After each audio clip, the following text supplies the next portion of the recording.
हाँ गुरुवर। ओम नमो नमो ओम नमो ओम नमो नमो ओम नमो। मंत्रों में प्यारा है मंत्र नमोकार, जपते रहो रे नर नारी। मंत्रों में प्यारा है मंत्र नमोकार, जपते रहो जय हो। रे नर नारी। नैया लाखों की हो गई पार, जपते रहो रे नर नारी। नैया लाखों की हो गई पार, जपते रहो रे नर नारी। मंत्रों में प्यारा है मंत्र नमोकार, जपते रहो रे नर नारी।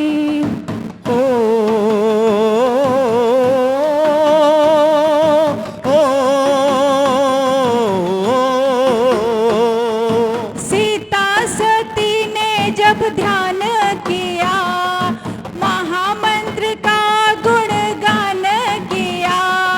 सीता सती ने जब ध्यान किया, महामंत्र का गुणगान किया। शीतल हुई पल में अग्नि की ज्वाला, कमलासन निर्मित हुआ था निराला। हुई सीता की जय जयकार, जय हो जय हो। रहो रे नर नारी। मंत्रों में प्यारा है मंत्र नमोकार, जपते रहो रे नर नारी। मंत्रों में प्यारा है मंत्र नमोकार, जपते रहो रे नर नारी। जपते रहो रे नर नारी। नमोस्तुते।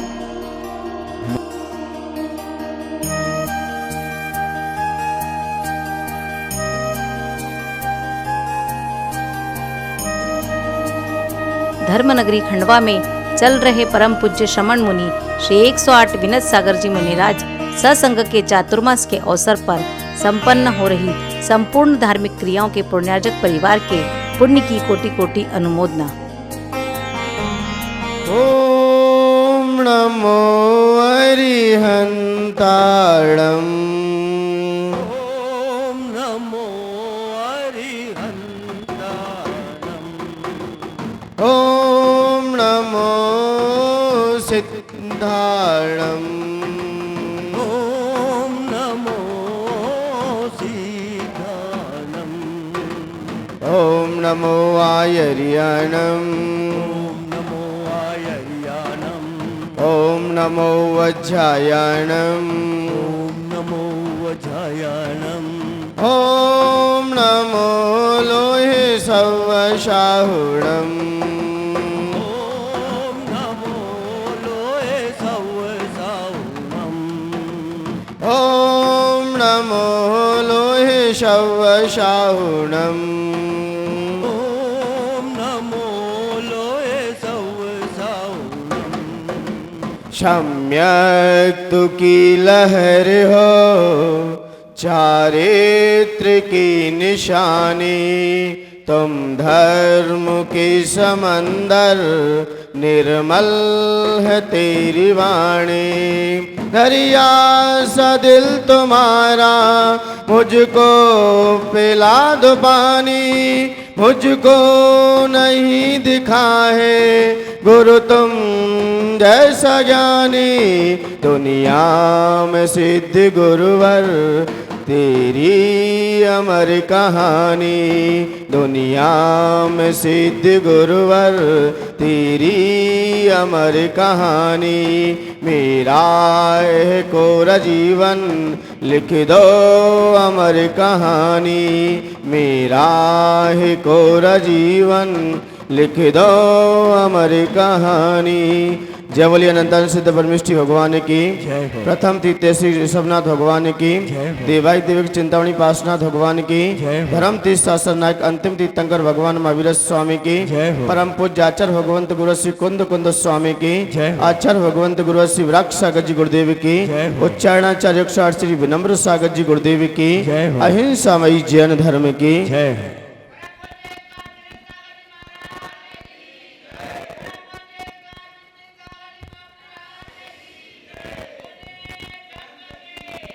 भगवान महावीर स्वामी का शासन जयवंत हो और उनके ही शासन में हम सभी लोग उपस्थित और देखा जाए उनकी छत्र छाया में रहते रहते और ना जाने कितने कितने पर्व हमारे बीच में उपस्थित हो गए। मुझे लगता है मानव जाति ने जैसे जैसे आगे अपने कदम बढ़ाए वैसे वैसे नए पर्वों ने भी अपना स्थान बना लिया और देखा भी जाता है कई पर्व होते हैं, त्योहार भी होते हैं, व्रत भी होते हैं, महोत्सव भी होते हैं और उत्सव भी होते हैं। देखा जाए पर्व, त्योहार, महोत्सव, व्रत जब चिंतन कर रहा था कि इनकी क्या क्या परिभाषा निकाली जाए। पर्व किसे कहते हैं, उत्सव किसे कहते हैं, महोत्सव किसे कहते हैं और त्योहार किसे कहते हैं। जब अंतर डाला तो यही अवगत हुआ कि पर्व हमें धर्म से जोड़ता है, त्याग तपस्या संयम से भरा पर्व है, क्योंकि पर्व आते ही हर मानव के अंदर, प्राणी मात्र के अंदर नियम संयम त्याग तपस्या के भाव अपने आप बनने लगते हैं। लेकिन त्योहार आता है तो किसी के नियम संयम के भाव नहीं होते। त्योहार में रंग रंग है, भोग विलास हैं, क्योंकि त्योहार में व्यक्ति कहीं ये खरीदता है, कहीं वो बेचता है। त्योहार में देखा जाए, कल क्या थी, रोड तीज थी ना, वो भी एक त्योहार था। किसी के भाव आए तो छोड़ दूं, खाने का भाव आया और पर्व हमें धर्म से जोड़ता है। वो धर्म पे आके आपको खड़ा कर देगा, क्योंकि कोई पर्व घटना विशेष हुए हैं और कोई पर्व शाश्वत हैं। पर्व कोई घटना विशेष है, कोई राष्ट्रीय पर्व भी है, सामाजिक पर्व भी है, लौकिक पर्व भी है, लोकोत्तर पर्व भी है। पर्व कई हैं, लेकिन पर्व का देखा जाए तो पर्व हमें सिर्फ जोड़ना सिखाता है। पर्व का मतलब ही जोड़ना। पर्व का मतलब क्या है? जोड़ना। जैसे आपने गन्ने का देखी होगी, गन्ने के बीच में वो गांठ होती है, उसे क्या बोलते हैं? क्या बोलते हैं? पर बोलते, पर बोलते। क्यों क्यों बोलते हैं इसे? यहां क्यों रख लिया स्टूल आपने? उसे पर्व क्यों बोलते हैं? क्योंकि वो हमें जोड़ती है। आपने जो ऊपर से गन्ने का स्वाद लिया और लेते ही नीचे आओगे स्वाद चेंज हो जाएगा, क्योंकि जो ऊपर स्वाद था अब नीचे नहीं रहेगा, और नीचे आते चले जाओगे तो स्वाद भी चेंज हो जाएगा, चेंज हो जाएगा। तो पर्व का मतलब क्या है? जुड़ना। 10 लक्षण पर्व भी आ रहा है अपने बीच, वो किससे जोड़ेगा हमें?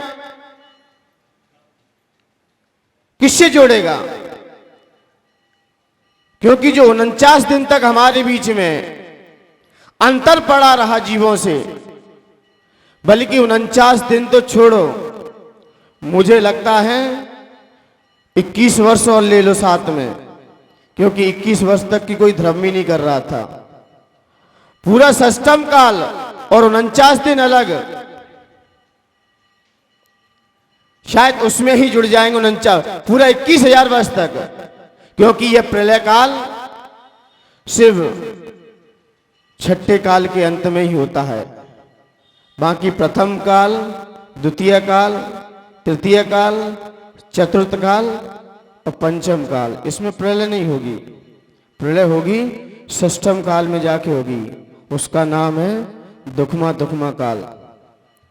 उसमें ही जाके बीच में क्या आ जाएगा, क्योंकि एक अभी क्या चल रहा है, अवसर्पणी काल चल रहा है। उसके बाद कौन सा काल आ जाएगा, उत्तरपणी काल। उसके बीच क्या रखा जाएगा, एक प्रलय होगी बीच में, क्योंकि ये सारी भारत भूमि है। क्योंकि ये प्रलय काल दो ही क्षेत्र में होती है, ये भरत क्षेत्र में, दूसरा ऐरावत क्षेत्र में, और जगह प्रलय नहीं होती। सिर्फ भरत क्षेत्र और ऐरावत क्षेत्र, इन्हीं यहां पर ही काल परिवर्तन होता है, अन्य जगह काल परिवर्तन नहीं होता। इसलिए 10 लक्षण पर्व सिर्फ भरत और ऐरावत क्षेत्र में मनाए जाते हैं, क्योंकि ये त्याग तपस्या को लिए हुए है। लेकिन अष्टान का पर्व भी आता है। अष्टान का पर्व शाश्वत पर्व है, 10 लक्षण पर्व शाश्वत पर्व है। 14, अष्टमी, अमावस्या, पूर्णिमा ये शाश्वत पर्व हैं। दीपावली, रक्षाबंधन, अक्षय तृतीया, ये क्या है, ये तात्कालिक पर्व है, घटना विशेष को लिए हैं। यहां पर कोई ना कोई घटनाएं घटी है, तब से ये पर्व आया है। जैसे 15 अगस्त राष्ट्रीय पर्व है कि नहीं, वो राष्ट्रीय पर्व है कि नहीं। इधर शुद्ध पंचमी कहो और देश की अपेक्षा से कही जाए तो 26 जनवरी, क्योंकि उस समय संविधान लिखा गया और शुद्ध पंचमी के दिन अपना ग्रंथ पूर्ण हुआ था। नियम पूर्ण जैन सिद्धांत के क्या नियम होते हैं, वह 60 खंडागम ग्रंथ की रचना शुद्ध पंचमी के दिन हुई। वो घटना विशेष पर्व था। 26 जनवरी देश का संविधान लिखा गया। 15 अगस्त जो हमारा देश किसी की गुलामियत को सहन कर रहा था, उससे मुक्त हुआ, वो भी एक राष्ट्रीय पर्व है। लेकिन यहां पर आचार्य भगवंत की वह चर्चा करते हुए कहा, यह पर्व हमें धर्म से जोड़ेगा। कोई ना कोई धर्म, क्योंकि भारत संस्कृति में लोग अपना धर्म भूल गए थे कि मेरी भारत भूमि की क्या परंपरा है, क्या स्वभाव रहा है, वो सब भूल गए। लेकिन 15 अगस्त के बाद फिर वहीं की वहीं फिर आ गए। ऐसे ही ये 10 लक्षण पर्व जो कि धर्म को लिए हुए हैं, धर्म को लिए हुए हैं। लोग कह रहे पर्व का मतलब तो जान लिया, और पर्यूषण पर्व जो चारों ओर से फैली हुई ऊर्जा है, क्योंकि भरत और ऐरावत क्षेत्र में ऐसा कोई स्थान नहीं होगा जहां त्याग तपस्या पे लोग ना आरूढ़ हो रहे हो। हर जगह त्याग तपस्या का माहौल है वो। क्योंकि देखा जाए सावन और भादों के महीने में, इसमें अन्य लोग भी जीवों के प्रति करुणा रखने लगते हैं, दया भाव ला देते हैं। सावन का महीना और भादों का महीना, कोई व्रत संयम लेना है तो सावन या भादों के महीने से आप प्रारंभ कर दें, क्योंकि ये अपना शाश्वत पर्व माना गया है। क्योंकि भादों के महीने से ही अपना काल नया प्रारंभ हो जाता है। 1 जनवरी के दिन आप देखते हैं वर्ष का प्रारंभ होता है। किसकी देन है? अंग्रेजों की देन है। 1 जनवरी जो पुण्य मनाते हैं वो किसकी देन है? अंग्रेजों की है। और चैत शुक्ला एकम के दिन जो अपन मानते हैं, चैत के महीने से भी वर्ष का प्रारंभ माना गया है। मानते कि नहीं मानते? चैत के महीने से वर्ष प्रारंभ होता है। उस समय भरत चक्रवर्ती 60,000 वर्ष के बाद उस अयोध्या भूमि में आके प्रवेश किया। दिग्विजय के लिए निकले, 60,000 वर्ष लग गए और आते ही अयोध्या में आके प्रवेश किया। वो तिथि चैत शुक्ला एकमी ही थी। वहां पर बड़े उत्साह के साथ लोगों ने बड़ा उत्साह मनाया, उमंगता दिखाई, हर्ष उल्लासित हुए कि अब भरत चक्रवर्ती को राजगद्दी मिलेगी। कब? चैत शुक्ला एकम के दिन। और देखा भी जा रहा है, विक्रम संवत जो चल रहा है, उस समय राजा विक्रम हुए थे यहां पर। वहां से ये विक्रम संवत चालू हुआ और बीज निर्माण गुरु पूर्णिमा से चालू हुआ। कब से? गुरु पूर्णिमा के दिन भगवान की प्रथम देशना खिरी, वहीं से वीर शासन जयंती चालू हुई। वहीं से वीर शासन जयंती चालू हुई और कल के दिन से काल का प्रारंभ हो जाएगा। इसलिए ये भादव का महीना विशेषकर क्यों मनाते हैं? क्योंकि कल के दिन अपना क्या चालू हो जाएगा? क्या चालू हो जाएगा? ये 10 लक्षण पर्व, ये तो धर्म है। क्योंकि मैंने कहा कि धर्म का मतलब क्या होता है, वहां से तो काल चालू हुआ। कोई पूछे कि धर्म किसे कहते हैं, बोलते धर्म करने चलो। कोई पूछे कि धर्म किसे कहते हैं, तो लोगों की जैसा जैसा ज्ञान होगा वैसा वैसा उसका उत्तर होगा। कोई आपसे पूछे कि धर्म किसे कहते हैं, कोई कहता है दया ही धर्म है, और कोई कहता है रत्नात्रय ही धर्म है, और कोई कहता है अहिंसा परमो धर्म है, कोई कहता है 10 लक्षण भी धर्म है। धर्म कितने हैं? तो आचार्य भगवंत कहते हैं वस्तु स्वभाव धम्मो, वस्तु का जो स्वभाव है वही उसका धर्म है। अब किसका क्या स्वभाव है? धर्म देखा जाए न मंदिर में है, न जिनवाणी में है, न गुरुओं के पास है। धर्म तो आपके ही अंदर है। लेकिन हम लोग कहां खोजते हैं?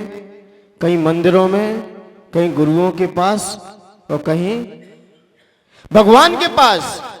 और वास्तव में देखा जाए वो धर्म आपके ही अंदर ही है, जो हम जिसे ढूंढ रहे हैं। धर्म की सात्विक परिभाषा निकाली जाए तो आचार्य भगवंत कहते हैं कि जिन क्रियाओं से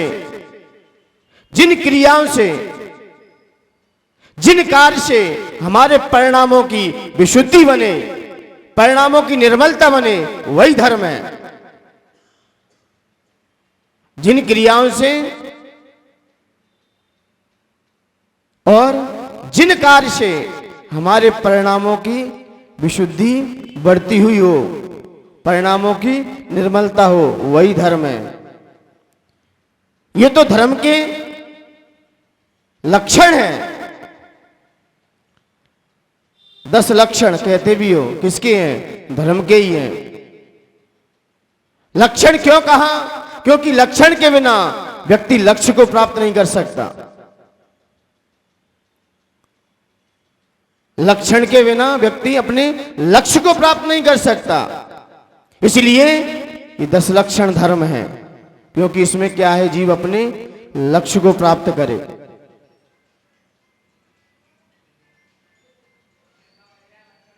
अपने लक्ष्य को प्राप्त करे, क्योंकि हर जीव अपने लक्ष्य के प्रति भाग रहा है। किससे पूछा जाए कि आपका लक्ष्य क्या है, आपका टारगेट क्या है, आपका अभिप्राय क्या है, आपका उद्देश्य क्या है, सबसे पहले यही पूछा जाता है, यही पूछा जाता है। आप अपने लक्ष्य के प्रति आतुर होके नहीं और लक्ष्य से भटक गए तो लक्षण कुछ और दिखाई देते हैं। इसलिए तो कहते हैं लक्षण सुधार लो, लक्ष्य अपने आप मिल जाएगा। आप अपने इसलिए 10 लक्षण के क्यों कह दिए? ये धर्म है, क्योंकि इनके माध्यम से हम अपने धर्म को जान सकते हैं, स्वीकार सकते हैं। जैसे जीव का लक्ष्य क्या है? क्या है? अपने सिद्धता की प्राप्ति करना, अपने सिद्धता की प्राप्ति करना। लेकिन फिर भी जीव कहीं देव है, कहीं नारकी है, कहीं मनुष्य है, कहीं निगोदिया है, लेकिन लक्षण सबका एक ही है, सब में ज्ञान दर्शन है।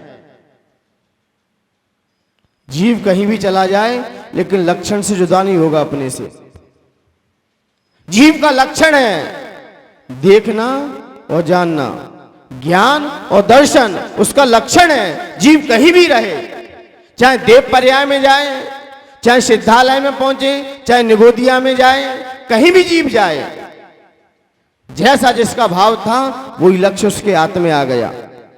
आपने क्या लक्ष्य किया वो आपके पास है, लेकिन लक्षण उसके साथ कभी जुदा नहीं होगा।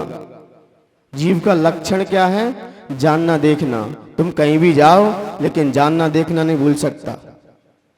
सिद्ध में भी ज्ञान दर्शन है, निगोदिया जीव में भी ज्ञान दर्शन बैठा है। वस्तु अपने स्वभाव से च्युत नहीं हो सकती। आप भले ही अपने स्वभाव से च्युत हो जाओ, लेकिन 6 द्रव्य हैं वो कभी अपने स्वभाव से च्युत नहीं होंगे। जीव कहीं भी चला जाए, किसी भी पर्याय में चला जाए, जैसा जिसका लक्ष्य था उसके पास वो चीज है, लेकिन लक्षण क्या है? जानना और देखना। क्या था? जानना देखना, ये उसका लक्षण था। पुद्गल द्रव्य का क्या लक्षण होता है? रूप रस गंध, कहीं भी रहे वो इससे युक्त ही रहेगा। वस्तु परिवर्तन हो सकती है, द्रव्य अपने स्वभाव को नहीं छोड़ सकता, पर्याय परिवर्तन होती रहती है। परिणामों में जब पर्याय में विकार आता है तब नई पर्याय खड़ी हो जाती है। जब हमारे परिणामों में विकार आता है तब पर्याय बन जाती है, लेकिन पर्याय किसकी बनती है? पुद्गल की बनती है। उस पुद्गल की बन रही है। अब उसमें जैसे ही परिवर्तन आएगा, लेकिन फिर भी द्रव्य अपने स्वभाव को नहीं छोड़ेगा। पुद्गल अपने लक्षण को कभी नहीं छोड़ सकता, वो उसमें ही रहेगा। इसलिए मान्यवर, आपका धर्म क्या है? आपका धर्म क्या है? आपका लक्ष्य क्या है? चाहे फिर आप कुछ भी धारण करो, चाहे फिर आप कुछ भी लो, चाहे रत्नात्रय धारण करो और चाहे दया धारण करो और चाहे अहिंसा धारण करो और चाहे 10 धर्म धारण करो, कुछ भी करो, लक्ष्य एक ही है हमारा। क्या? हम अपने स्वभाव को प्राप्त कर लें। मैंने पहले भी कह दिया, धर्म किसे कहते हैं? लोग कहते हैं धर्म करने चलो, धर्म करने चलो। धर्म कहते हैं हम कोई भी कार्य करें, चाहे मुनराजों को आहार दें, चाहे संतों की सेवा करें, चाहे भगवान की पूजन करें, चाहे भगवान की भक्ति करें, चाहे भगवान की अर्चना करें, कुछ भी करें, यदि हमारे परिणामों में निर्मलता बन रही है, हमारे परिणामों की विशुद्धि बढ़ रही है, तो वही आपका धर्म है। क्योंकि जीव का स्वभाव वही है, परिणामों की निर्मलता होना। येन केन प्रकार ने जैसे बने वैसे, जैसे बने वैसे अपने परिणामों को निर्मल बनाइए। परिणामों की विशुद्धि बढ़ते रहना चाहिए। चाहे आप शास्त्र पढ़ो, कुछ भी क्रिया करो, एक ही लक्ष्य है सबका। क्या लक्ष्य है? परिणामों की निर्बलता बनना। क्योंकि परिणामों की निर्बलता बनते बनते व्यक्ति शुद्ध उपयोग को टच कर ले, समझ लिए पंचम काल का मोक्ष हमारे हाथ में आ गया। परिणाम निर्बल क्यों किए? विशुद्धि क्यों बढ़ाई? क्यों बढ़ाई? उस आत्म गुणों के प्रति जागृत होने के लिए, उस शुद्ध उपयोग को जानने के लिए। इसलिए धर्म धारण किए जाते हैं, और धर्म बाहर से नहीं होता, वो आपके अंदर ही है। मैंने पहले ही कह दिया। नमक का धर्म क्या है? नमकीनपना। पानी का धर्म क्या है? शीतलता। कभी च्युत नहीं होगी शीतलता उसके अंदर से। नमक को तुम कितना भी धोते रहो, लेकिन नमक नमकीन ही निकलेगा। जल को तुम कितना भी गर्म कर लो, कितना भी बॉयल कर लो, लेकिन जलती हुई अग्नि में जैसे ही जल जाएगा, बुझा देगा। जल आपने इतना गर्म कर लिया, इतना गर्म कर लिया है, गर्म करने के बावजूद भी वो अपनी शीतलता नहीं छोड़ सकता। जैसे ही अग्नि में डालोगे आप, तुरंत बुझा देगी, तुरंत अग्नि बुझ जाएगी। वो कभी, हमने कहा ना, कोई भी द्रव्य अपने स्वभाव से च्युत हो ही नहीं सकते, कदापि हो नहीं सकते। सब अपने अपने धर्म में रहते हैं। और देखा जाए, हर जीव का अपना अपना धर्म है। इसलिए मान्यवर यहां पर आचार्य भगवंत ने कहा कि हम, जैसा हमारा ज्ञान होता रहता है, जैसी हमारी बुद्धि होती है, वैसे ही वैसे हमारा उपयोग चलता है। सबका जिंदगी भले ही एक है, लेकिन फिर भी सबकी अलग अलग है। जिंदगी एक है, लेकिन देखा जाए सबकी अलग अलग है। कोई किस में जी रहा है, कोई किस में जी रहा है। और बिना लक्ष्य के जीवन जीना, कोई पूछे आप संसार में क्यों आए, आपका क्या ध्येय था, क्या अभिप्राय था संसार में आने का, आपने क्या किया आके। कोई पूछे आपका लक्ष्य क्या है, जब आपको लक्ष्य पता होगा तो लक्षण तो अपने आप झलक जाएंगे। लक्षण अपने आप आ जाएंगे। और लक्ष्य नहीं पता तो लक्षण क्या दिखाई देंगे। जैसे किसी व्यक्ति का आईएएस बनने का भाव होता है, लक्ष्य होता है, तो उसके लक्षण से पता चल जाएगा अब ये क्या क्या ढूंढने जाएगा, किसकी कोचिंग करेगा, किस लोगों से बातें करेगा, किन के लोगों के संपर्क में रहेगा, किन से अपनी पहचान बनाएगा, किन की संगति करेगा, अपने आप पता चल जाएगा। बस लक्ष्य पता होना चाहिए। तो लक्ष्य नहीं मालूम तो लक्षण क्या दिखाई देंगे, लक्षण ही क्या दिखाई देंगे। इसलिए मान्यवर, जिसे भगवान बनना होता है ना, वो मंदिर बिना कहे आ जाएगा।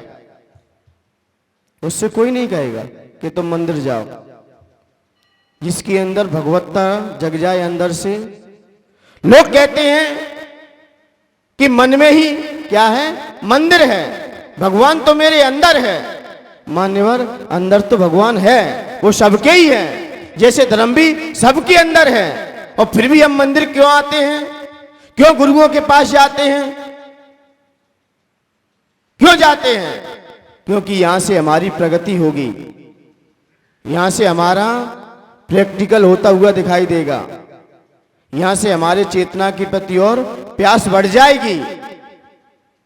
बोले भगवान तो सबके अंदर है। मैंने व्यक्ति से पूछा मंदिर जाया करो, बोले क्या होगा मंदिर जाने से, क्या होगा पूजन करने से, भगवान तो अंदर ही है। मैंने कहा बहुत अच्छी बात है, आपके अंदर भगवान तो है, सत्य है,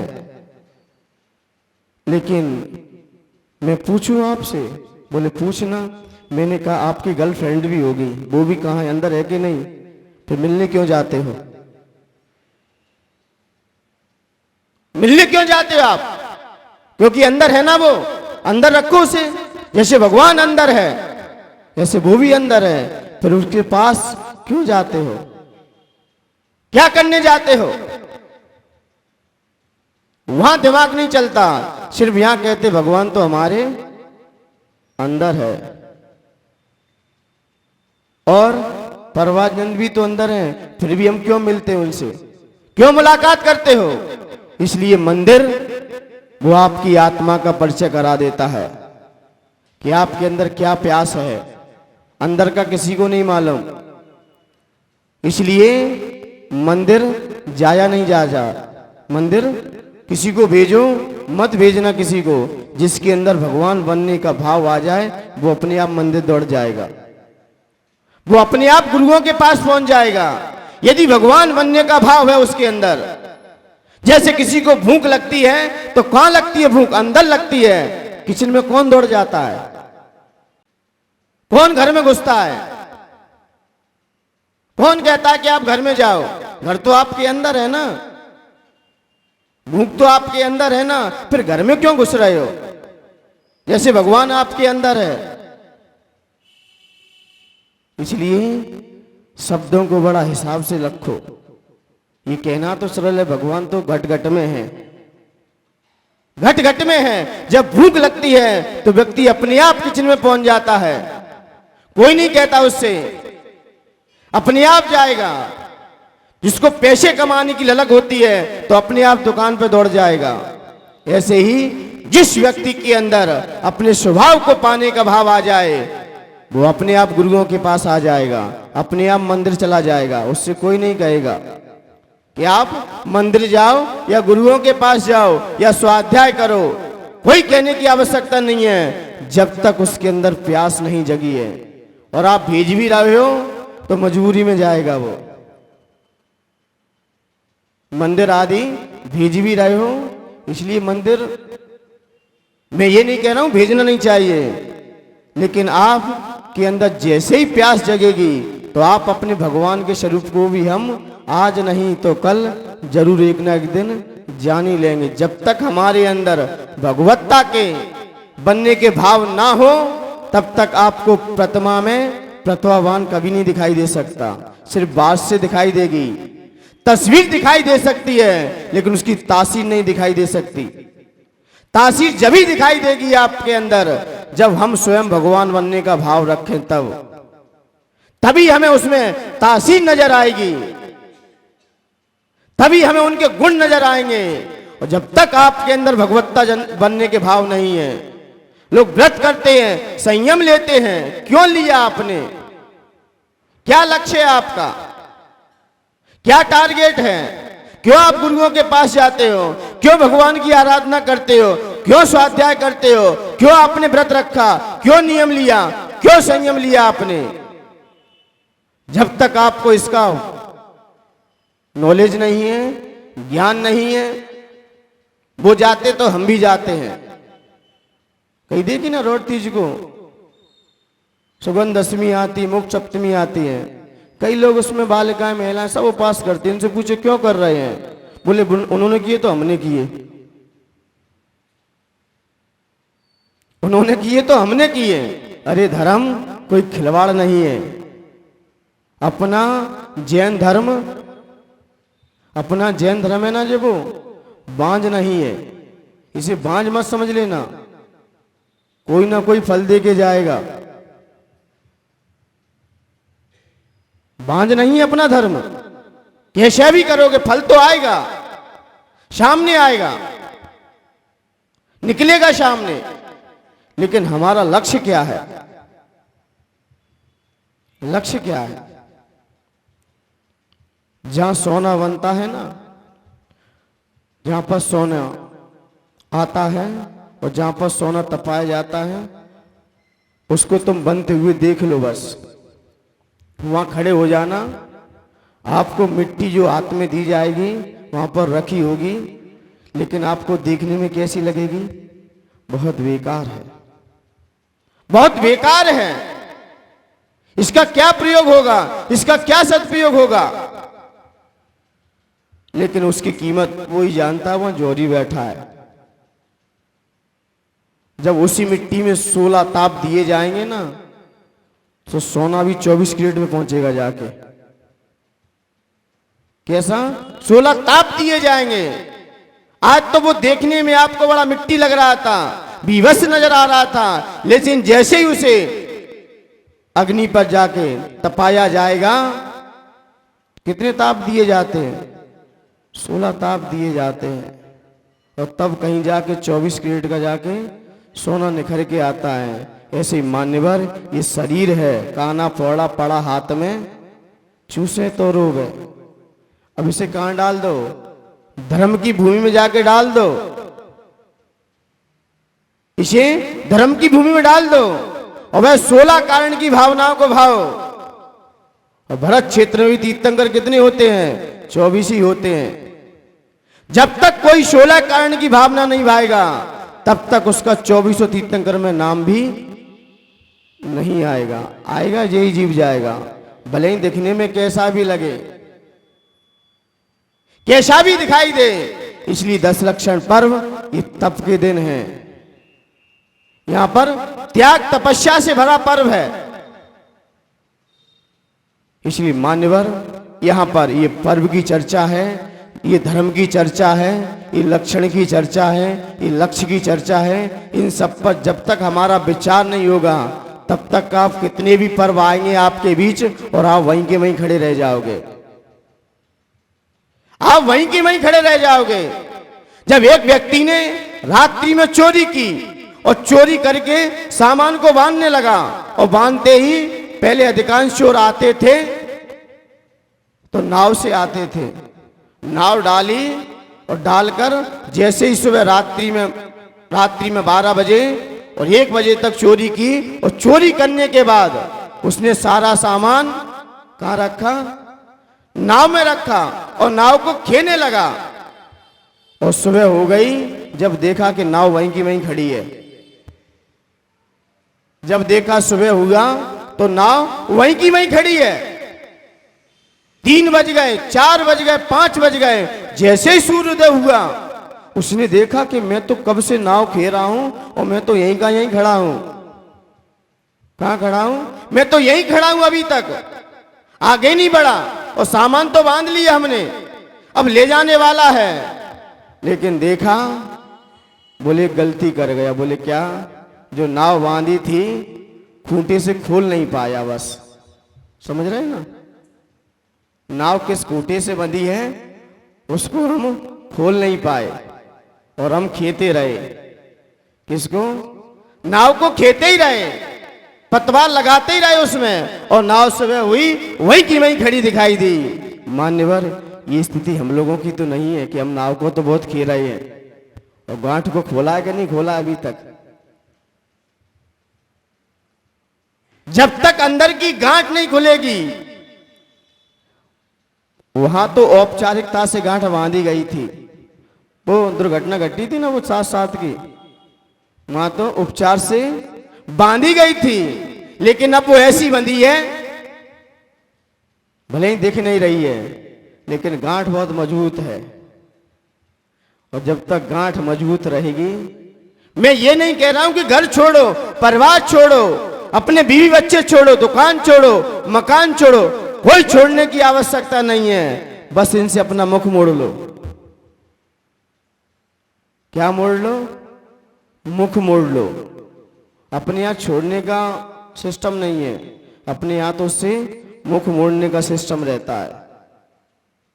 उससे अपना मुख मोड़ के रखो, और मुख नहीं मोड़ा और आप उससे बंधे ही रहे, जुड़े रहे, तो कितने भी आप धर्म करते रहना, जब भी देखोगे आप वहीं के वहीं खड़े मिलोगे। जिंदगी निकल जाएगी, लेकिन जब भी अपना हिसाब लगाओगे, जब भी अपना वही खाता जोड़ोगे, तब पता चलेगा कि हम तो वहीं के वहीं अभी तक। इसलिए 10 लक्षण पर्व ये हमारी आत्मा की शुद्धि के लिए आते हैं, उस आत्मा को पवित्र करने के लिए आते हैं। जो हमारे अंदर अशुद्धता बैठी रही है, जो अपवित्रता बैठी रही है, जैसे आपने 355 दिन में अध्ययन किया है, अब 10 दिन परीक्षा के आ गए हैं। 355 दिन क्या दिया आपने? पढ़ाई की, अध्ययन किया। अब परीक्षा होगी नहीं होगी? आगे क्लास में बढ़ना है कि वहीं की में बैठना है? जब तक विद्यार्थी पेपर नहीं देता और पेपर देकर अच्छे नंबर नहीं ले आता तब तक उसे आगे क्लास में नहीं भेजा जाता, वो वहीं की वहीं रहता है। तो आप 10 दिन में पेपर दोगे कि वहीं की वहीं खड़े रहोगे? क्या करोगे? तो ये 10 दिन किसके हैं? परीक्षा देने के हैं। इसलिए मान्यवर यह प्रलयंकारी हवाओं का विषय है। इसलिए मान्यवर ये पर्व हमारी आत्मा की शुद्धि एवं विशुद्धि को बढ़ाने के लिए आते हैं ताकि जीव अपने लक्ष्य को प्राप्त कर सके। इसलिए मान्यवर त्योहार तो आपने जान लिया, रंग राग और उमंगता से भरा रहता है, भोग विलास से भरा रहता है। इसकी त्योहार का मतलब है निश्चित तिथि है, महीना है, वर्ष है, तब हम कोई त्योहार मनाते हैं। कोई घटना विशेष से भी जुड़ा रहता है त्योहार। त्योहार में रंग राग ज्यादा है, व्रत में प्रतिज्ञा है। व्रत में क्या है? प्रण है, प्रतिज्ञा है। हम अपनी मर्यादा में रहेंगे, हम नियम संयम से रहेंगे। क्यों रहोगे? जिससे हमारा आत्मबल बढ़ता है।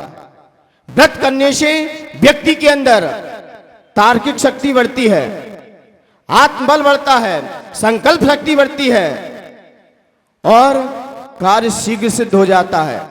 व्रत करने से यदि आपका कोई कार्य नहीं हो पा रहा है, बड़ा अटका हुआ है, आप जाप करो। क्या करो? माला फेरो। माला से भी काम नहीं हो पाया, पूजन करो।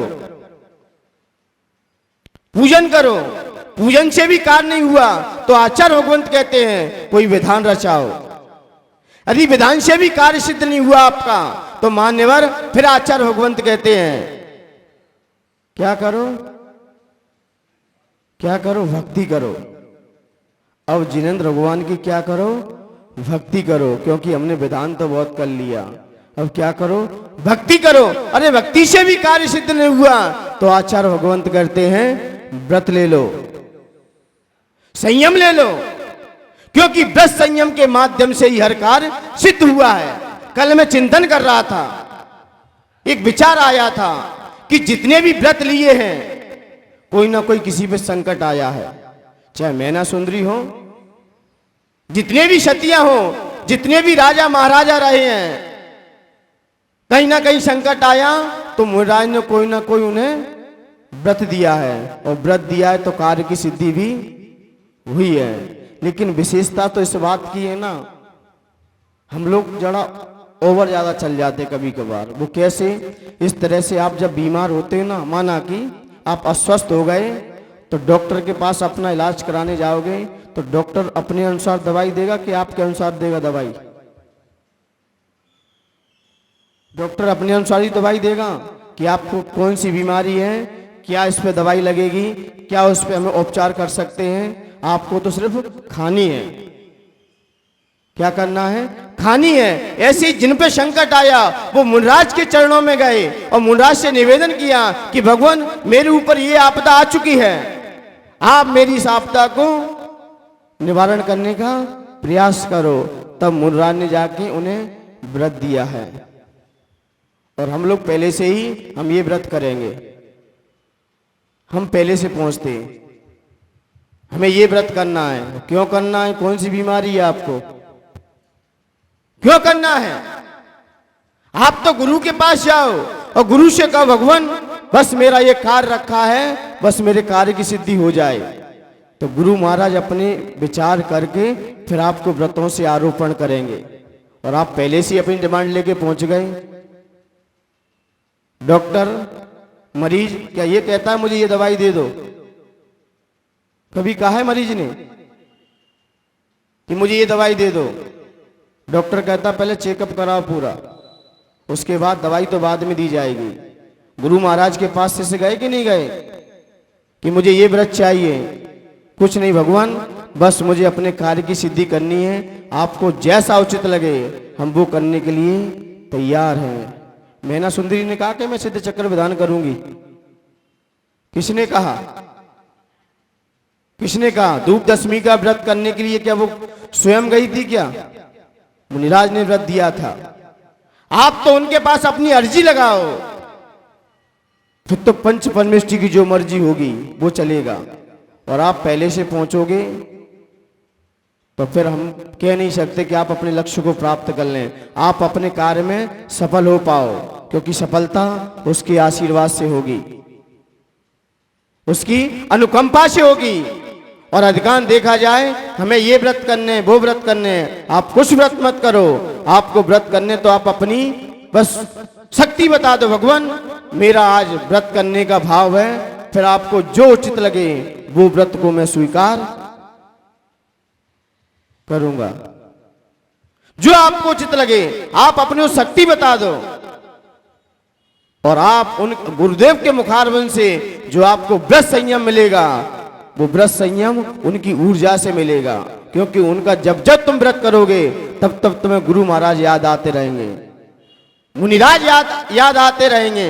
और आपने स्वयं अपने मन से व्रत लिया है, मान्यवर कार्य हो मैं कह नहीं सकता। आपका पुण्य होगा तो हो जाएगा, लेकिन गुरु महाराज ने जो अपने मुख से व्रत दिया है, कहते ना गुरु जो बोल देते हैं कार्य बहुत जल्दी शीघ्र सिद्ध होता है। मैंने यही तो कहा गुरुदेव मैं जा रहा हूं आपके आशीर्वाद से, मुझे एक छोटा मंत्र दे दो। तो गुरुदेव ने क्या कहा, बेटा छोटा मंत्र मत फेरो, छोटे बनने का प्रयास करो। यही उनका मैं आशीर्वाद मानता हूं, क्योंकि गुरुदेव के मुख से निकल जाए वो कार्य, पहले तो वो कहेंगे नहीं, वो कहेंगे उस तरीके से कहेंगे, कार्य को फिर होना ही पड़ेगा। जिन जिन मुरारियों ने जिन जिन के प्रति भावना भाई है, उन्हें अपने कार्य की सफलता भी उन्हें हाथ लगी है। और हम अपने मन से व्रत करते हैं तो मान्यवर व्रत तो कर लोगे, कार्य सिद्ध हो मैं कह नहीं सकता। इसलिए व्रत का मतलब है कार्य की सिद्धि होना। हर कार्य सिद्ध होता है व्रत से, और व्रत से कोई कार्य सिद्ध नहीं हुआ तो मान्यवर फिर वो कार्य होने लायक ही नहीं है, वो कार्य हो ही नहीं सकता फिर। इसलिए मान्य व्रत और महोत्सव उसे कहते हैं जब कोई भगवान का कल्याणक हम मनाते हैं। जैसे आपने वेदी प्रतिष्ठा की या पंच कल्याण कराया, ये क्या किया आपने नगर में, महा महोत्सव किया है। दीक्षा किसी की यहां पर हुई तो कौन सा कार्य है, महा महोत्सव है। अब दीक्षार्थी का आज के दिन दीक्षा हुई, हम आज के दिन उनकी भक्ति कर रहे हैं, उत्सव है। उत्सव रोज होते रहते हैं और महोत्सव समय निश्चित है उसका। पंच कल्याणक हमेशा नहीं होते, महा महोत्सव हमेशा नहीं होते। इसलिए महोत्सव उत्सव को विशेष रूप से किया जाए वो महोत्सव कहा जाता है। दीक्षा दिवस, शादी हुई कि नहीं हुई आप लोगों की, उस समय क्या था, महा महोत्सव। अब शादी को निभा रहे हो वो उत्सव है, उत्सव रोज मनाते हैं हम। शादी की जो एनिवर्सरी आती है ना, वो क्या है, वो उत्सव है। आप लोगों की अपेक्षा से वो आपका उत्सव है, लेकिन धार्मिक अपेक्षा से देखा जाए पंच कल्याणक स्थिति से लेकर स्थिति तक हुए, हम उस दिन 5 दिन कोई नया कार्य करते हैं, वो दिन याद करते हैं, वो क्या है, उत्सव है। उत्सव तो हमें रोज मनाना चाहिए। उन्हीं दीक्षा मैं जानता हूं कि गुरुदेव ने 3 फरवरी को सम्मेश घर में दीक्षा दी, मैं मानता हूं। लेकिन मैं तो ये मानता हूं रोज ही गुरुदेव मुझे दीक्षा दे रहे हैं। बोले क्यों, लोग मुझे नमोस्तु तो रोज कर ही रहे हैं, क्या उसी दिन नमोस्ती की, क्या आज भी कर रहे हैं। तो मैं गुरुदेव की कृपा हमेशा मानता हूं, दीक्षा मेरी रोज हो रही है। क्यों, पढ़ते भी है ना, बस संबंधी रो दो, वही तो दीक्षा में दिया गया था। व्रतों को आरोपण किया गया था, और हम प्रतिक्रमण में करते ही क्या है, सुबह शाम प्रतिक्रमण अपने दोषों की आलोचना, और उन व्रतों में फिर से आरूढ़ हो जाते हैं कि कोई भी दोष लगे हो मेरे व्रतों में, तो मैं क्या करता हूं, पुनः उन्हें व्रतों को धारण करता हूं। तो मैं तो मानता हूं रोज ही मेरी दीक्षा है, रोज ही मेरी दीक्षा है, रोज ही गुरु का उपकार है मेरे दिन। प्रत्येक क्षण, प्रत्येक पल, प्रत्येक समय गुरु का ही उपकार है, क्योंकि लोग इस मुद्रा को नहीं, गुरु के आशीर्वाद को नमस्कार करते हैं। दीक्षा किसने दी, दाता कौन है, और दाता को भूलना, गुरु के उपकार को भूलना, किसी के उपकार को भूलना। इसलिए हर समय सुबह उठते ही प्रार्थना कर लो। इसलिए आपको जिसने जन्म दिया है सबसे पहले उसको उठ के ही प्रणाम कर लिया करो। इसलिए क्या कहते थे पहले बच्चे लोगों से, उठते ही अपने किसके पैर छुओ, किसके पैर छुओ। यदि गृहस्थाश्रम में आप रह रहे हो तो सबसे उठते पहले अपने जन्मदात्री माता पिता को चरणों को स्पर्श करो, क्योंकि उन्होंने ही आपको ये दुनिया दिखाई है, क्योंकि रोज ही आपका जन्म हो रहा है। इसलिए मान्यवर उत्सव और महोत्सव पर्व तो मैंने बता दिया जोड़ता है। और ये पर्व पर्यूषण पर्व महापर्व आना है, आ ही चुका है। ये पर्व क्यों आया, कोई पूछे ये पर्व शाश्वत पर्व क्यों है। अष्टान का पर्व भी शाश्वत पर्व है, क्योंकि अष्टान का पर्व हमें ऋतुओं से जोड़ती है। किससे जोड़ती है? ऋतुओं से। जैसे आपको आषाढ़ की अष्टान का आएगी तो किससे जोड़ेगी? आषाढ़ की अष्टान का आती है ना, वो किससे जोड़ती हैं? अभी आई निकल गई चतुर्मास के पहले आषाढ़ की अष्टान का थी, उन्होंने किससे जोड़ा था? हमें गर्मी से वर्षा की ओर। बीच में अष्टान का पर्व आएगा, इसके बाद कार्तिक की अष्टान का चालू हो जाएंगे। वो किस लिए आएंगी? अब वो वर्षा से हमें ठंडी की ओर ले जाएंगे। बीच में 8 दिन आपको भक्ति का दे दिया है, 8 दिन भक्ति का है। और इसके बाद फागुन की अष्टान का आ जाएंगे। फागुन की अष्टान का किससे जोड़ेंगे आपको? सर्दी से, क्योंकि अपना ये शरीर है, क्योंकि एटमोस्फेयर अब चेंज हो जाएगा। अब वैसा ही मत डालने रहना जैसे कि आप सर्दी में सीमेंट की रोटी खा लेते थे, वो बाजरे की, इसकी बाजरे की। अब गर्मी मत खा लेना, क्योंकि उस समय शरीर में अलग शक्ति थी, वो भी पचा लेते थे। गर्मी में जैसा भोजन करोगे सब पच जाएगा। पिबेगा कम खबेगा ज्यादा। सर्दी में प्यास कम लगती है और खबता ज्यादा है। और गर्मी में शरीर वही है, क्योंकि प्रकृति को अनुसार चलाओ। इसलिए बीच में क्या दे दिए? अष्टान का पर्व रख दी। ये साधना करो, शरीर को अपने परिवर्तन करो। जो आपका गर्मी का भोजन है उसे छोड़ दो यहीं, क्योंकि अब वर्षा काल लगने वाली है। आप पेट साफ हो जाएगा। आपने देखा ना, कोलू वाला तेल पेलता है तो कम से कम 15-20 एक महीने में चेंज ही कर लेता है, उसके सारे पार्टों को साफ कर लेता है। आप अपने पार्टों को तो खोल नहीं पाओगे अंदर से, किससे सफाई करोगे? तो सफाई करने का एक ही तरीका है अष्टान का पर्व। इनमें भक्ति कीजिए। और अष्टान का पर्व शाश्वत पर्व है। इस पर्व को तो देवलोग भी मनाते हैं, अपन तो यहाँ पर कल्पना करते हैं, और वो तो सीधी भावना भातुगे भाव रूप हो जाते हैं, क्योंकि वो स्वयं नंदीश्वर में जाते हैं, मां जिनेंद्र भगवान की अर्चना करते हैं। लेकिन अपन लोग यहाँ क्या करते हैं?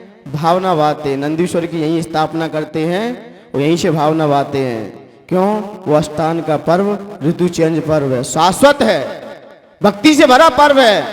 और 10 लक्षण पर्व ये भी शाश्वत है। क्यों? भरत क्षेत्र की अपेक्षा से विदेश क्षेत्र में नहीं है ये 10 लक्षण पर्व। सिर्फ कहाँ है? क्योंकि काल परिवर्तन नहीं होता है, यही होता है। देवलोग भी नहीं मनाते। क्यों? इसमें त्याग है, तप है, ब्रह्मचर्य है, और देवलोग इनसे रहित होते हैं। इसलिए ये पर्व देवलोग नहीं मनाएंगे, सिर्फ मनुष्य लोग ही मनाएंगे। जहां पर भगवान का विचरण होता है, जहां पर भगवान की देशना होती है, वहीं तक ये पर्व मनता है। विदेश क्षेत्र शाश्वत है, इसलिए छोड़ दिया। वहां चौथा काल जैसा हमेशा रहता है। ये पर्व देखा जाए भादो सुदी चौथ से चालू होता है। यहां से चालू क्यों हुआ? क्योंकि देखा जाए आज से लगभग ये पंचम काल कितने वर्ष का होता है? कितने वर्ष का होता है? पहला काल 4 कोड़ा कोड़ी सागर का, दूसरा 3 कोड़ा कोड़ी सागर का, तीसरा काल 2 कोड़ा कोड़ी सागर का, चौथा काल 42,000 वर्ष कम 1 कोड़ा कोड़ी सागर का, पंचम काल 21,000 वर्ष का, षष्ठम काल भी 21,000 वर्ष का, पंचम काल लगभग देखा जाए 18,451 या 52 कुछ ऐसे ही निकल के आएंगे। लेकिन आज से देखा जाए 39,400 वर्ष 452 वर्ष बाद क्या चलेगी यहाँ पर? प्रलयंकारी हवाएं चलेंगी, जिसे बोलते हैं संवर्तक वायु। क्या बोलते हैं? संवर्तक वायु। प्रचंड हवाएं चलेंगी। कितने? 39,452 वर्ष बाद। लेकिन उसमें एक विशेषता डाल देना, 3 वर्ष 8.5 माह कम कर देना, क्योंकि उससे पहले वर्षा हो जाएगी। छठम काल के 3 वर्ष 8.5 माह शेष रह जाएंगे। उस समय ये वर्षाएं अपना प्रारंभ कर देंगी, वहीं से वर्षा होने लगेगी, वहीं से ये वर्षाएं होंगी। 3 वर्ष 8.5 माह शेष कम क्यों किए गए? क्योंकि वो तो सिद्धांत है। क्योंकि देखा जाए जब चौथे काल के 3 वर्ष 8.5 माह शेष रह गए थे, उससे पहले आदिनाथ भगवान को मोक्ष हो गया। क्या हो गया? मोक्ष हो गया। दूसरा प्रमाण मिलता है, भगवान महावीर स्वामी को निर्वाण प्राप्त हुआ पंचम काल के आने में। 3 वर्ष 8.5 माह शेष रह गए थे, भगवान महावीर स्वामी चले गए। वीरांगज मुनिराज भी जब अंतिम होंगे तब भी षष्ठम काल के आने में 3 वर्ष 8.5 माह शेष रह जाएंगे। उसके बाद ये दुर्घटना घट जाएगी, ये पंचम काल का अंत आ जाएगा। ऐसे ही षष्ठम काल का अंत आएगा, उससे 3 वर्ष 8.5 माह शेष रह जाएंगे। उस समय ये प्रलयंकारी हवाएं चलेंगी। लगभग आज से कितना है? 39,452। इसमें आप जोड़ना चाहते हो तो 2500, कौन सा चल रहा है वीर निर्माण? 2550 चल रहा है, सॉरी 2550 चल रहा है। तो 39,450 वर्ष बाद 2 हटा दीजिए, क्योंकि मैंने 40 की अपेक्षा जोड़ लिया है, वो 48 की अपेक्षा से। लेकिन अब चल रहा है 2550, तो 39,450 वर्ष बाद ये जोड़ दोगे तो 42,000 पूरे वर्ष निकल के आ जाएंगे। वहीं पर ये वर्षा होगी। उस समय 144 लोग यहां से जाएंगे। कहां जाएंगे? विजयाद पर्वत पर। कौन रखेगा? विद्याधर लोग 72 जोड़ों को वहां सुरक्षित रख देंगे।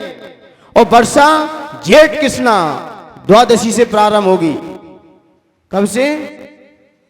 जेठ कृष्णा द्वादश से प्रारंभ होगी और आषाढ़ सुदी गुरु पूर्णिमा के दिन समाप्त हो जाएगी। कितने? गुरु पूर्णिमा के दिन समाप्त हो जाएगी। जेठ कृष्णा द्वादश से 19 दिन निकल के आएंगे। कितने दिन निकल के आएंगे? 19 दिन, क्योंकि 15 जे और 4 ऊपर के, और पूरा आषाढ़ का महीना पूरा 30 दिन बोले लो। कितने दिन हो गए? 49 दिन। लेकिन 7-7 दिन ही वर्षा होगी। 7 दिन 7 तरह की अलग अलग वर्षा होगी। पहली वर्षा होगी धरती पर, सबसे पहली वर्षा होगी, प्रचंड वायु चलेगी, दुर्गंध युक्त वायु होगी। क्योंकि दुर्गंध युक्त वायु इसलिए होगी ताकि सारे जीवों का तहस नहस हो जाए, सारे जीवों का विध्वंस होगा। ऐसी दुर्गंध युक्त हवा चलेगी और सारे पहाड़ सिर्फ पतंग की तरह उड़ते नजर आएंगे। इतनी प्रचंड वायु, और एक दिन नहीं 7 दिन तक चलती है। रात्रि में विश्राम ले लेती है। रात्रि में नहीं होती, दिन में ही होती है वर्षा, ही ध्यान रखना, दिन में ही होती है। शायद प्रमाण मिलेगा, शायद दिन रात का भेद अभी मैं कंफर्म नहीं कर सकता। वैसे 7 दिन तो आया है, वैसे प्रमाण मिलेगा। क्या रात का भी है? रात में वायु चलती है क्या? ऐसा प्रमाण हम देखने पर आपको अवगत करा देंगे। लेकिन 7 दिन सबसे पहले दुर्गंध युक्त, और फिर चलेगी धूल की वर्षा होगी 7 दिन। उसके बाद अग्नि वर्षेगी, 7 दिन तक अग्नि वर्षेगी, सारा सब कुछ जल जाएगा। जलने के बाद फिर पत्थरों की वर्षा होगी, और जैसे ही वर्षा होगी तो 1 योजन धरती नीचे चली जाएगी। जैसे ही वर्षा होगी तो 1 योजन धरती नीचे चली जाएगी, अपने आप जाएगी, अपने आप 1 योजन धरती नीचे चली जाएगी। और पत्थर के बाद धुआं, फिर विष की वर्षा के होने के बाद फिर नमकीन जल वर्ष आएगा। नमकीन जल लास्ट में, क्या? ताकि कोई यहाँ पर उपजाऊ कुछ कर ना सके। सब कुछ नमकीन डाल दिया जमीन पर, अब कोई चीज नहीं आ सकेगी। अब बिल्कुल प्ले रहेगी यहाँ पर। ये हवा चलने के बाद जैसे ही यहाँ पर वर्षा होने के बाद सावन की प्रतिपदा, क्योंकि आषाढ़ के बाद कौन सा महीना आता है, सावन का महीना लग जाएगा। तो सावन की प्रतिपदा से लेकर और भादों की चतुर्थी तक, तो वहां तक कितने दिन हो गए? श्रावण की प्रतिपदा से लेकर 30 दिन तो पूरे हो गए। सावन का महीना पूरा, और भादों का महीना कृष्ण पक्ष का पूरा गया। 15 और 4 1930 49 दिन फिर शुभ वर्षा होगी। इधर शुभ वर्षा प्रारंभ हो जाएगी। शुभ वर्षा जैसे प्रारंभ होगी तो सबसे पहले धरती पर जल बरसेगा, वो भी अमृत बरसेगा। पहले जल, इतना सुगंधित जल होगा ताकि भूमि उपजाऊ की जा सके। जब वर्षा अच्छी होती है तो भूमि भी उपजाऊ हो जाती है। उसके बाद फिर अमृत बरसेगा 7 दिन तक। अमृत के बाद फिर घृत बरसेगा, घी, सारे अमृतों की वर्षा होगी और सुगंधित जल आ जाएगा। फिर उधर अपोजिट था, इधर अपोजिट होगा, पूरा चलेगा 7 दिन तक। जल, दूध, घृत, अमृत और सुगंधित जल और रसयुक्त मेघ आएंगे ताकि सारे पेड़ पौधों में रस आ जाए। ऐसे मेघ चलेंगे और फिर औषधि की वर्षा होगी, क्योंकि धरती पर अब औषधि भी होना चाहिए। ये वर्षा होने के बाद जैसे ही विद्याधरों को पता चलेगा कि अब इस भारत भूमि पर प्रलय समाप्त हो गई है और वर्षा शुभ प्रारंभ हो गई है, तो जैसे ही वो वहां से नीचे आएंगे तो सबसे पहले उन्हें उत्तम क्षमा का उपदेश दिया जाएगा। क्यों दिया जाएगा? क्योंकि आपका जन्म षष्ठम काल का था और षष्ठम काल में धर्म कर्म से व्यक्ति रहित हो चुका। 21,000 वर्ष निकल गए। अब धर्म कर्म से क्या है? रहित है। ना किसी पर दया करेगा, मानने का भाव होगा। इसलिए सबसे पहला उपदेश उत्तम क्षमा का होगा। क्षमा धारण करो, सभी जीवों के प्रति क्षमा को लो। इसलिए सबसे पहले उत्तम क्षमा आया, ब्रह्मचर्य को नहीं रखा। और ये धर्म जहां से चालू होगा वहीं पर समाप्त होगा। जहां से चालू हुआ है ना वहीं से समाप्त होगा। आज क्षमा, उत्तम क्षमा पहले धारण करो, तो लास्ट में वाणी से उसे बाहर निकालो। सबसे पहले उत्तम क्षमा। आपने देखा होगा तत्व सूत्र का पहला सूत्र क्या लिखा गया है? सम्यक दर्शन ज्ञान चारित्राणी मोक्ष मार्गा। इस मोक्ष मार्ग के कारण 10 अध्याय लास्ट का अधिकार कौन सा है? मोक्ष ही अधिकार है। पहला सूत्र कहां से चालू हुआ? मोक्ष से चालू हुआ। और सारे सूत्र कहां से लिखे गए? उसी के ऊपर लिखे गए। किसके लिए? मोक्ष के लिए। कोई भी धर्म हो, भक्तामर स्तोत्र भी लिखा गया। पहला छंद क्या है? भगवान आप संसार में डूबते हुए प्राणियों को सहारे हैं। जो आपकी शरण में आ जाता है वो संसार से चला जाता है। और लास्ट में छंद ही आएगा, तब मानतुम अवसा समुपैत लक्ष्मी। हे भगवान, जो आपके इस भक्तामर स्तोत्र को अपने कंठ में धारण कर लेता है, जो आपने पहले छंद में कहा उस छंद को भी प्राप्त कर लेता है। इसलिए अपना धर्म जहां से चालू होता है ना, एंडी वही होता है, वही होगा।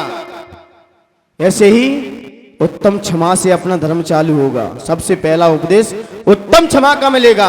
और उत्तम क्षमा के मिलने के बावजूद फिर कहीं व्यक्ति अपने अंदर क्षमा को जब धारण करेगा तभी तो वाणी से आएगा। और जो धारण नहीं किया तो वाणी से क्या निकलेगा? जो अंदर होगा वही तो बाहर निकलेगा। जो आपके अंदर अंदर होगा वही तो बाहर आएगा। इसलिए सबसे पहला उपदेश उत्तम क्षमा का दिया गया। क्यों? सारे जीव क्षमा को धारण करें, क्षमा को स्वीकार करें। क्योंकि अंदर से क्या निकालें? क्रोध को निकालें सबसे पहला। क्योंकि उस समय व्यक्ति की मार काट के भाव थे। क्योंकि षष्ठम काल में अन्न तो था ही नहीं, सिर्फ एक दूसरे को भक्षण करते थे। कमजोर पड़े, जैसे आज के देखे ना कई लोग, बड़े जीव भूखे हैं बेचारे, लेकिन अपनी भूख मिटाने के लिए उन्हें ही दुनिया से विदा कर देते हैं। तो इसलिए मान्यवर, ये 10 लक्षण पर्व है।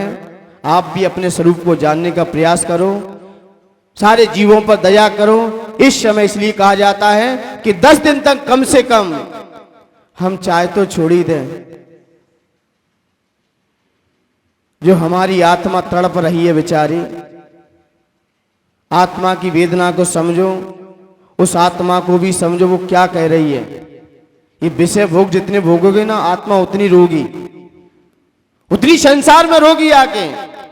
उस पर कम से कम 10 दिन तो दया कर लो, और नहीं करोगे तो मान्यवर, आप जाति से तो देखा जाए आ रहे हो, लेकिन कर्म कैसे हैं आपके, मलिक्षों जैसे। तो आप जाति से तो आ रहे हो, और कार्य से कैसे हो। तो कम से कम 10 दिन जितने हमारे वस्त्र हैं लास्ट में आप धो लेना। कम से कम 10 दिन सोडा साबुन ना लगाएं। नहीं, आप 10 दिन साबुन सोडा लगाओ और शाम को आके पढ़ो, नदियन बिच चीरे धोवाए। क्या होगा पढ़ने से? क्या होगा पढ़ने से? पढ़ने से क्या हमने हमारे अंदर आ गया क्या? क्या उपदेश निकलेगा अंदर से? इधर तो नदियन भी चीर धुआए और शाम को हमने पढ़ लिया, क्योंकि भगवान धोबी घाट नहीं है जो आप दिन भर पाप करो यहाँ के धोते रहें। कम से कम 10 दिन तो विचार कर लो। 10 दिन कम से कम ब्रह्मचर्य से रहना, गद्दे आदि का त्याग, कम से कम चटाई का प्रयोग, संयम से जीवन जियो। क्योंकि 10 दिन ये संस्कार के हैं। आप संस्कार अपने अंदर लाओगे, आज नहीं कल। आज आपने भावना भाई है, ये भावना भी आपको आगे भाव बना देगी, आगे चल के भाव में परिवर्तन कर देगी। आप हल्के जीवन को जिए और हरि को भी अधिकांश लोगे के छोड़ोगे। कम से कम 10 दिन हरि आदि का त्याग, और 10 दिन तक पुरुषों के लिए सेविंग आदि रहने दो। बाल बढ़ जाए कोई टेंशन नहीं है, मैं भी आपके साथ हूं। 10 दिन तक कम से कम ये नियम तो पाल सकते हम लोग। इसलिए बहुत सारे नियम हैं। कम से कम वस्तुओं से अटैचमेंट रहना, और देखा जाए अपने व्रत संयम की चर्चा करना है। फालतू बातों से क्या हो जाए, मौन हो जाए। 10 दिन जो भी चर्चा करें तो धर्म की चर्चा करें। अपनी जो भी चर्चा करनी है, किसी से राग द्वेष प्रणति भी ज्यादा ना रखें। क्योंकि अभी आप ऐसा भाव बनाएंगे तो क्षमावाणी पर्व भी बड़े हम अच्छे से मना लेंगे। क्योंकि अभी तो धारण करो सारे, फिर अपने आप आपके अंदर से वाणी में आ जाएगा। जो अंदर से होगा वही बाहर निकलेगा। तो कम से कम 10 दिन हम बहुत सारी वस्तुओं का, रंगीन कपड़ों का त्याग कर दें, सिर्फ पीले वस्त्र ही धारण करें। और पुरुष लोग देखा जाए तो व्हाइट ड्रेस में कम से कम 10 दिन तो रह लें।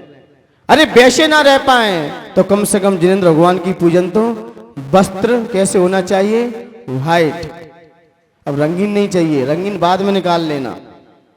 कम से कम 10 दिन पूजन अर्चना करते समय 10 दिन सभी पुरुष लोग एकदम व्हाइट वस्त्र, और महिलाएं पीले वस्त्र।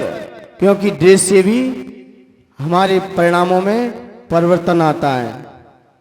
जैसे जैसे कपड़े वैसे लफड़े। कपड़े की तो लफड़े हैं, जैसा पानी वैसी वाणी। तो ड्रेस का ही प्रभाव पड़ेगा। इसलिए ड्रेस कैसी होना चाहिए, पीली होना चाहिए। लोग देखने वाले भी हाथ जोड़ लेंगे, ये कोई जिनेंद्र भगवान का भक्त जा रहा है। और तुम जो चटक मटक ज्यादा पहनोगे ना, तो कोई नहीं कहेगा जिनेंद्र भगवान के भक्त हैं, कोई कह देगा होगा अंग्रेज आदमी। इसलिए 10 दिन तो कम से कम जैनी लोग अपना पर्चा खोल दो। वैसे तो आपका पर्चा है ही क्या, क्या पहचान है आपकी? आप किसी गली मोहल्ले से निकल जाना, कोई नहीं कहेगा जैनी जा रहा है। लेकिन मुस्लिम भाई निकल जाए, सिख निकल जाए, ईसाई निकल जाए, कोई भी उसका छोटे बालक से लेकर बड़े व्यक्ति तक निकल जाए, सब लोग कह देंगे ये धर्म का जा रहा हो, जैनियों का। तो यह पहचान, कम से कम 10 दिन तो दिखाई दो। कहते ना बधाइयाँ तो कम से कम बनी जाओ। 10 दिन कम से कम उस धर्म को अपने अंदर धारण करने का प्रयास करें, तभी अपना जीवन सफल और सार्थक हो सकता है। कल बताया जाएगा पर्यूषण पर्व तो आज मैंने खोल दिया, धर्म भी खोल दिया, लक्षण भी खोल दिया, त्योहार भी खोल दिया, सब आ गया। कल आएगा पर्यूषण किसे कहते हैं, और फिर ये उत्तम क्षमा धर्म क्यों आया, इस पे थोड़ा प्रकाश कर लेगा। इन्हीं पवित्र पुनीत भावनाओं के साथ जय बोलिए महावीर भगवान की